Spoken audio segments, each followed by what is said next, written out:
જય સચ્ચિદાનંદ પ્રકાશ. વેઇટ કરજો, કલ્પક ગૌરાંગજી. હા.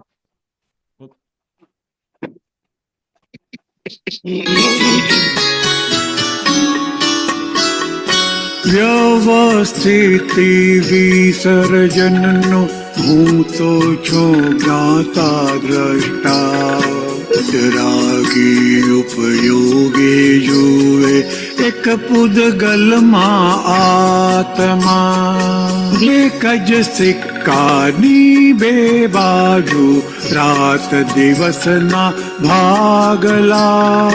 ચોક્કસ નિયમ સર ઉદયાચલ, સૂરજ ચંદર તારલા. માણસ માતર ચાવી દીધેલા, કઠપુતળિયા રમકડા.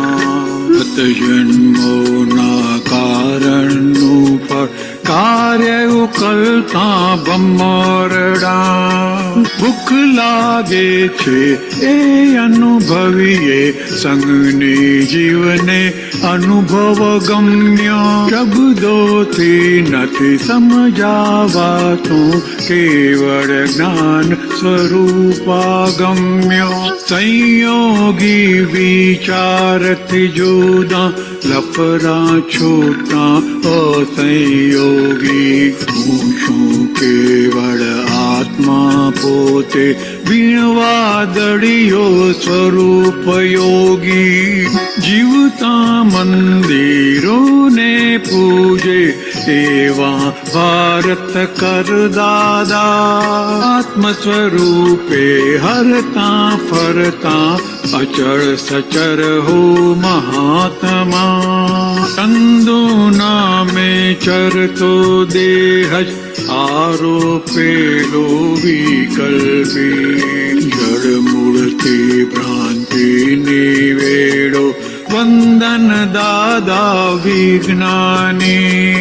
વ્યવસ્થિતિ વિસર્જનનો હું તો છું જ્ઞાતા દ્રષ્ટા. વિતરાગી ઉપયોગે જુએ એક પૂદગલમાં આત્મા.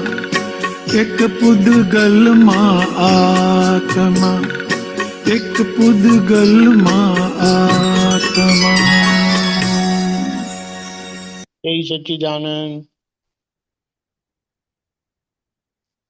જય સચ્ચિદાનંદ. દાદાએ શું કીધું? ઉદ્ગલ અને આત્મા બે જ વસ્તુ છે. બે માંથી એક સહજ થાય તો બીજા એ સહજ થવું જ પડે. આ સમયમાં ક્રિયાના માર્ગથી, કરવાપણાના માર્ગથી ઉદ્ગલ સહજ થાય એમ નથી, ગુણસ્થાન ચડાય એમ નથી. અને તેથી બહારથી બધો ત્યાગ કરે છે, પણ અંદરથી એટલે કે મનના ધોરણે એ ત્યાગ થયેલો હોતો નથી. આજની આ વિટમણા છે, બહુ મોટી મુશ્કેલી છે કે મન વાણી કાયની એકતા નથી, એટલે ઉદ્ગલ સહજ થાય એમ નથી.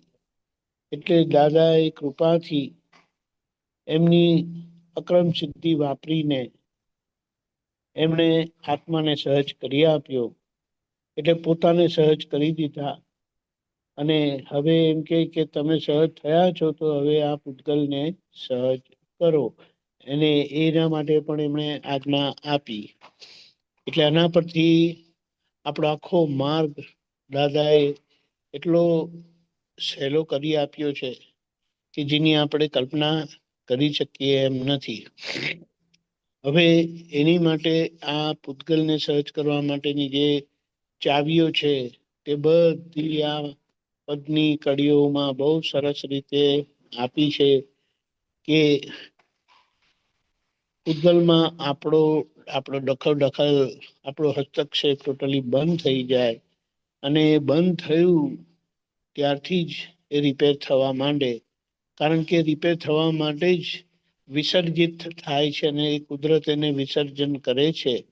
તો એના વિસર્જનમાં આપણે એને ફક્ત જોયા કરીએ, ઓળખ્યા કરીએ, પરિણામ પરથી રકમ પરથી એને શું કીધું, પરિણામ પરથી જવાબ પરથી રકમને શોધી નાખવાની, એટલે ઇફેક્ટ પરથી કારણ, કયા કારણે કઈ ભૂલથી આ ઊભું થયું, જે ભગવાનને કાનમાં બરૂ ખોસાયા એમને કારણ પરિણામ આવ્યું, જવાબ આવ્યો, કાનમાં બરૂ ખોસાયા.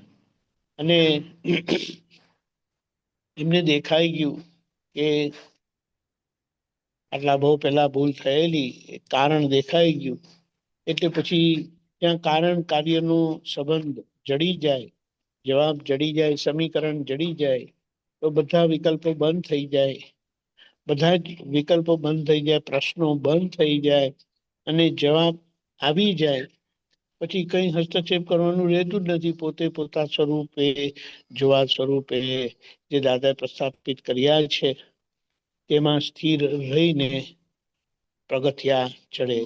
એટલે ગુણસ્થાન ચડવાની જરૂરત નથી. દાદાએ આપણને ઉપર ચડાવી દીધા, સીધા 12મા સ્થાને બેસાડી દીધા. હવે અહીંયા ઉપર બેસીને ઉકલતા વ્યવહારને જુઓ અને એ જોઈને આજ્ઞાની સમજણથી, એ ઉકલતા વ્યવહારને જોવાથી આપણા બધા વ્યવહારના સમાધાન આવતા જાય છે, જવાબ આવતા જાય છે અને પૂતગલ સહજ થતું જાય છે. આ દાદાની કૃપાને ખાસ કરીને આજના સમયમાં ઘરને સંભાળવાની જરૂરત છે અને જે જરૂરત કરતા વધારે બોલ કરીને અસાધના વિરાધનાના દોષોમાંથી નીકળવાનું છે. મન, વાણી, કાયાથી આજે વાણીથી બહુ જ લોકોને દુઃખ થાય છે. એના પર વિશેષ ઉપયોગ અહીંયાથી જ બોલાય છે, પણ અહીંયા સંભળાતું નથી. એટલે એના માટે આપણે પ્રાર્થના કરીએ દાદાને, આપણે જ આપણી વાણી સાંભળીએ. અને દાદાએ કીધું છે કે જે પોતે પોતાની વાણી સાંભળે એ ખરેખર શ્રુત જ્ઞાન કહેવાય. આવી દ્રષ્ટિ મળ્યા પછી કે જે એને બધા જ બોધ આપશે ક્યાં કેવી ભૂલ થાય છે ને એના પ્રતિક્રમણ કરતા એ પોતે સંપૂર્ણ થઈ જશે. જય સચ્ચિદાનંદ. ગૌરાંગાનંદજી, તમે પ્રકાશ હા પાડો. જય આજે શ્રી આજે છેલ્લો દિવસ છે, હા કાલે બદલાઈ જવાનું. એટલે હા હા એટલે તમે બહુ સરસ વાત કરી. પેલું જે સહજતાની, જે પૂતગલને સહજ કરવાનું છે, એટલે એમ દાદા ભગવાન કહેતા કે આત્માનો સહજ છે, પૂતગલને હવે સહજ કરવાનું છે. તો દાદા ભગવાનને પ્રશ્ન પૂછતા કે એને પૂતગલને સહજ કેવી રીતના કરવાનું? તો દાદા ભગવાન એમ કહેતા કે જે સહજ છે તેની જોડે રહેવાથી, એના સાનિધ્યથી સહજ થયા કરશે. તો દાદા ભગવાનના હાજરીમાં બધા મહાત્માઓ, આપતા પુત્રોને બધાને એવું સહજ લાગતું એમનું પૂતગલ. હવે દાદા ભગવાન સ્થૂળ દેહ નથી, પણ એમની 5 આજ્ઞા થકી કે તમે આ સહજ થયા કરશો. દાદા એમ કીધું કે અમારી 5 આજ્ઞા પાળશો તો તમે તમારું પૂતગલ સહજ થયા કરશે. અને બીજું કે પૂતગલ ચોખ્ખું કરવાનું છે, તો પૂતગલ એમ કહે છે કે તમે તો આત્મા થઈ ગયા, તમે તો છૂટા થઈ ગયા, પણ અમને શુદ્ધ કરો.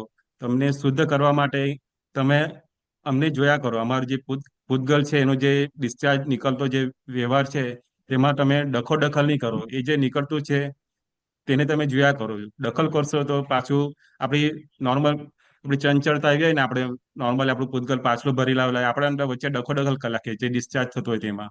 એટલે એમાં જો આપણે જ્યાં જાગૃતિ રાખીને ત્યાં આપણે જ્યાં એને જોઈએ ને આપણે આજ્ઞા ધર્મે નિકાલ કરીએ તો એ પૂતગલ ઓટોમેટિક નોર્મલ સહજ થતું જાય. જય સચ્ચિદાનંદ. ખૂબ સરસ. મુદ્દાની વાત એક જ છે, પોતાનું પૂતગલ જોવા કીધું છે, પણ હમણાં બીજાનું વધારે જોવાય છે અને ત્યાં હા માથાકૂટ થાય છે. આમ નથી કરતા, તેમ નથી કરતા, તમે આજ્ઞામાં નથી રહેતા. જે આજ્ઞામાં રહે એને કોઈ દોષિત દેખાય નહીં, એમને કશું બોલવા કરવા પણ રહે નહીં. નજીક આવેલા હોય, ઔપચારિક બોલવાનું હોય, કચકચ બધી બંધ થઈ જાય. એટલે કચકચ જેટલી છે, જ્યાં છે એ બધું ઇમોશનલ પણું છે, જે બીજામાં દખલ થાય છે. એના પર આ રીતે આપણે સમજણથી જીવી જઈએ. પૂતગલને સહજ કરવાનું છે. આજ્ઞા પ્રાપ્ત છે. આજ્ઞા એ આખા સંસારનો સાર કીધો છે, કેન્દ્ર વસ્તુ કીધી છે, એ આપણને મળી ગઈ છે. તો એમાં રહીને આપણે છૂટી જઈએ. જય સચ્ચિદાનંદ. ગૌરાંગજી બહુ સરસ. જય સચ્ચિદાનંદ.